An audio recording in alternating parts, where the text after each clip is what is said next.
Hi everyone, in this video I'm going to show you how to add bullet points in Canva. Quite simple, all you have to do is follow along. So let's say I want to add bullet points, right?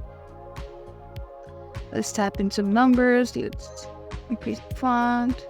So let's say let's type in Canva and Word and Excel.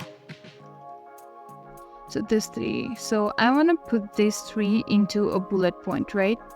For that, all you need to do is tap in this your text, and in this top bar over here you can see this, that says list. All you have to do is tap in there and see, just a simple one click and the points had been turned into a bullet point.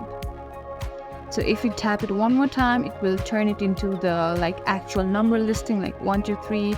If you don't want the bullet points anymore, you can simply tap it once again and see the bullet point has gone.